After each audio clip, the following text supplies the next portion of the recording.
We all know that life in your 30s can feel like you're running on autopilot. But if you want to feel alive again and reconnect with your purpose, this video is for you. What's up, warriors? I'm Zook, and I help Christian men smash their goals by crafting them a killer morning, evening routine. All right, now I'm going to share with you 5 tips to help you feel alive again and lock in with your purpose. Let's jump into it. All right, now step one, I keep saying that. Now step 1 is you want to try something new. One thing new every day, big or small. Because this will take you out of zombie mode and help you realize that, hey, you're still alive and kicking. A lot of us, and especially me, I've noticed a lot of coworkers, especially when I was in college, and they would just maybe slouching around, maybe moving nice, they were moving slow and whatnot. And I'm like, dude, I did not want to hang out with those people outside of work. That's just me personally, because we have so many things to be thankful for. But even if it's like a lame-o job, like if you're a cashier at a pet store, which it wasn't that hard because, people always bring in their dogs and things like that. But it did make me think of funny stories once. I remember cleaning up the aisles because, these dogs, they'll drop off their little booty muffins and just the owners will just look at me or look at somebody else and they'll just leave it. Like they're just lazy pet owners. And it's just frustrating. But there was this one instance, it was a Chihuahua, a dog like this big, and I guess that's the size of my hand. And then there was a huge pile of crap by it. And as I walked by, I looked at that and the guy was like, yep. And that was another instance where somebody, they left they let their dog crap and just left it there, but it served for a really hysterical moment for a brief instant. And yeah, that was one of the big memories I gathered there. I think I was there for like a few years. Yeah, I guess that tells you more about my priorities at that place, but it was really cool. And watching fish, those are literally proven by watching them, I think it was about 15 minutes a day to help reduce stress levels. But yeah, that's a freebie you can have on some advice for mental wellness or mental health, whatever it's called today. All right, now let me jump into step 2 before I get too carried away. So you want to take a new route, literally or mentally. And whether it's a different road or a thought pattern, take a path that makes your day unpredictable to an extent. And man, I wrote an example. So I have the main highway I can take to work. Well, not really a highway, it's a parkway. Or I can take the back road, the country route with tons of turns and things like that. I like taking that one to work sometimes just because it's so neat. And I'll tend to pretend like I'm Speed Racer going around these turns in my Honda Accord. And no, it doesn't work like that at all because it's an old Honda Accord. If I hit those turns too hard, the wheels and the car will probably explode. So I need to be careful. But I'll just really enjoy it. I'll pop on a good audiobook and then I'll just hit the road. And it is really cool when you take routes you're not used to doing because that literally psychs your brain out. And it literally makes you look at things more open-minded, which I think I'm going to be getting into that here in a second. But if not, I will talk about being open-minded. There's so many other instances. Oh, and I'd recommend if you are in your car too, don't listen to music. I just used the audiobook for an example because it's like a 45-minute commute to one of my other jobs. But it's totally worth it. I love that job. I get to work with kids and entertain them. And, it's great when people laugh at your jokes and you don't think they're that funny. Kids, most of the time, they do. Because they haven't reached that point in their life being like, oh, that's a dad joke. Which I don't really have dad jokes. I just have random humor. More so like a Christian version of Ryan Reynolds, I want to think. But that's that. I'll share that story for another time. Yo, real quick. So what is one thing you were going to try different this week? All right. And now it's time to jump into step 3. The Velociraptor. so I just had to do it. Okay, so you want to try what you think you hate. And you might hate mushrooms, or you might even hate journaling.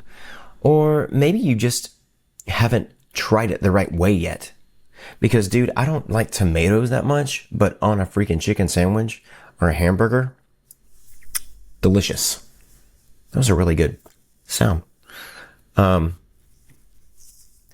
that goes in to say, you don't always want to judge a book by its cover because let's just say vanilla ice cream looks just like mayonnaise when it's frozen and you can challenge your friend to a contest and see who can eat the fastest. Which I've never done that before. But anyway, I won.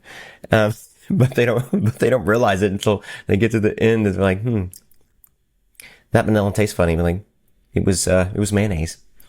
Okay, yeah. Don't do that. But just because something looks the same, that doesn't mean that it is. Like, you need to package things different as well.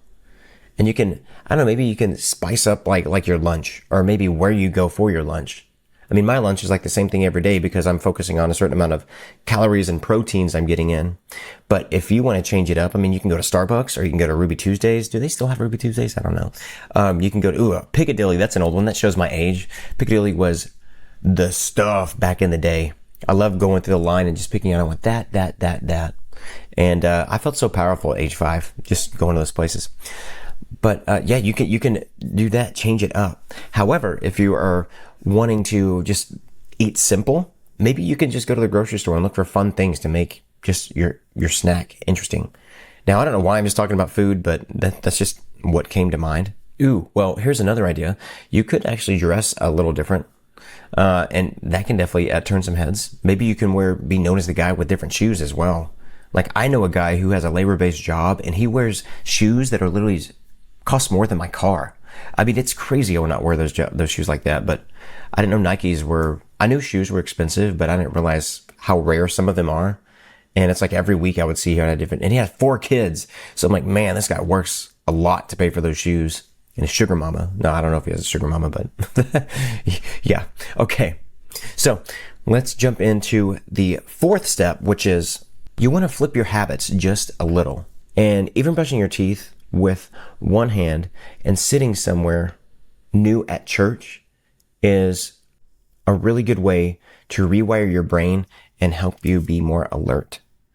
And I don't know if you've ever done that, but whenever you do sit someplace new, you can meet somebody new, believe it or not. I know it's crazy, but it can happen.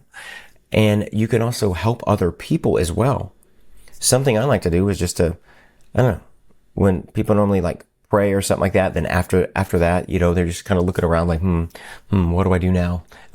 You can just say, oh, hey, what's up? And you can kind of get to know somebody. And if you're like nervous or whatever, like, I like to sit in the back of the church because it's for me, PTSD, like I'm still working through some things. So it's hard for me to sit around a lot of people I don't know. So I like being able to view people from a distance, but I'll still go up to people easily, or I'll sit with friends if I'm around friends. Cause I'll find some comfort in that. All right. So number 5, you want to make different your daily habit. Now, the goal isn't chaos, it's controlled unpredictability. A little adventure every day builds little moments and gives you a richer kind of life. Now, I'm not talking about riches financially, but it's cool that by start doing one little thing every day, that builds like momentum. I think I shared this story before about like my sister pushing this massive, I don't even know how big it was, but it was a giant ball that was going to be the base for the snowman we were building.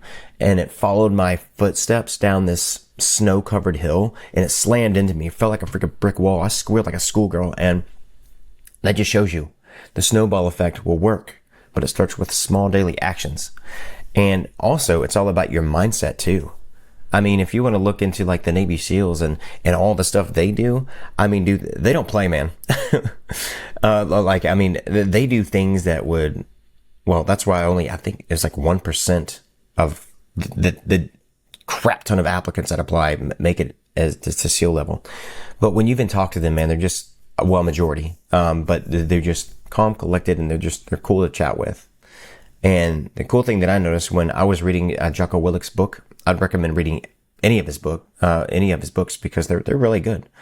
The dichotomy of leadership, and I think he has 2 other ones. But dude, it's crazy. He talked about situations because he owns a company now where he helps businesses grow more financially, and he is professional, but he has to put his emotions aside and kind of take them apart to understand if what he's doing it is good for their company. Because sometimes, he mentioned about being intimidated by this one guy, and it was because of, I guess, how far this guy was in a company, and he built up this company to millions, and he was really young and whatnot. And we need to do that, and we need to just be careful and not let other people dictate how we feel just by their body language. Which that could be something else I can cover too, because there's a lot of power in your body language. There's a book by Joe Navarro. I forgot what he did in the government. I think he was did something with terrorism unit, and he would, I mean, he can literally talk to people and notice if they did things that were really bad. But you should check out his stuff, and he has it's the dictionary of body language and things like that, and it helps you come across too more confident, even when you're not. I mean, you just do these little subtle things, and it will help you actually show that you are more confident. And they even do like power stance and things like that. All right, bro. But if you found this video helpful, don't forget to like, subscribe, and send it to somebody who might need it. All right, bro. Catch you in the next one. Peace.